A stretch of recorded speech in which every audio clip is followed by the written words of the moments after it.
Hello and welcome again to my floor, where in front of me I have 3 piles of books, one for each of the categories that I have organised them into. One is for my dislocations module at uni, another is for post-colonialism, and another is for my dissertation, which is on the relationship between sex and literature, so stick around for that pile because that's going to be interesting. Now I have one lone one from the restoration literature category. There's the other 2 books, they're too heavy, they're anthologies, and I'll trip over them and I'll probably break my feet.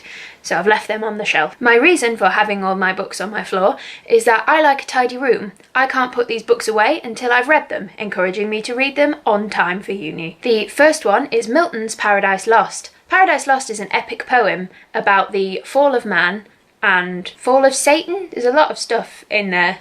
I don't really understand it, I need to do some research, but this is an epic poem. In this context, epics means long, not good. There's 12 books, and each of the books is prefaced with an argument about what Milton is trying to put forward. Now, I can't stand poetry, I really hate poetry. If anyone in the comments can recommend me some poetry collections that will get me out of my loathing for poetry, I'd really appreciate it, because at the end of the day, poetry is lovely. I just can't. After that rogue one from no categories at all, we move on to post-colonialism, in which I have Nervous Conditions by Tsitsi Dangarembga. Most of these books I don't actually know what they're about yet. I know this one is about gender and sexuality because that's what my lecture heading says. The next one is The Inheritance of Loss by Hiran Desai. This one is set in the Himalayas. I know that by reading the back. First line of the blurb is, high in the Himalayas sits a dilapidated mansion home to 3 people, each dreaming of another time. For this to be in my post-colonialism module, I can only assume there's some colonisation going on. And this happens after the colonisation, where they're all trying to figure out where their lives need to be. The next one is Andrea Levy, Small Island. This one is set in London in 1948.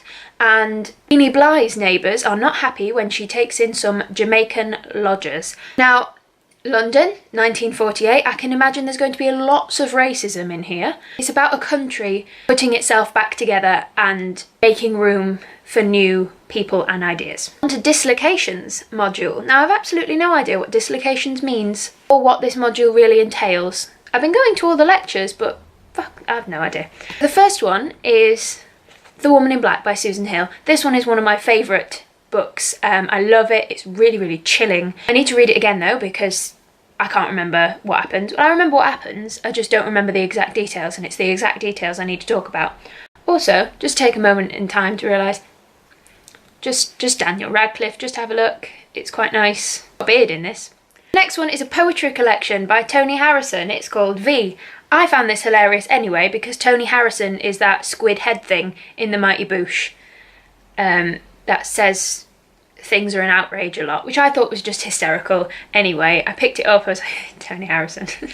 Not that Tony Harrison, apparently. This was not written by a squid. It was published in 1985, which tells me nothing. Though this review from the Daily Mail on the back of it tells me just enough. A torrent of 4-letter filth, the most explicitly sexual language yet beamed into the nation's living rooms. The crudest and most offensive word is used 17 times. I can tell I'm going to like Tony Harrison just by reading that review. Sarah Waters, Affinity. This is about magic, and I like magic because I'm in the middle of rewatching Merlin at the moment, so I'm really going to like this, I can tell.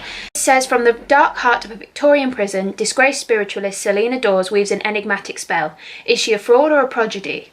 By the time it all begins to matter, you'll find yourself desperately wanting to believe in magic. That sounds excellent. Julian Barnes, England, England. Now I've realised I've spoken for about 15 minutes, so I need to go and edit this down into something a little bit more manageable. I will do the second half of this pile of books as a video for next week. And if you want to stick around, you know what to click, and I'll see you next week with some more books, which is what we're here for, really, to be honest.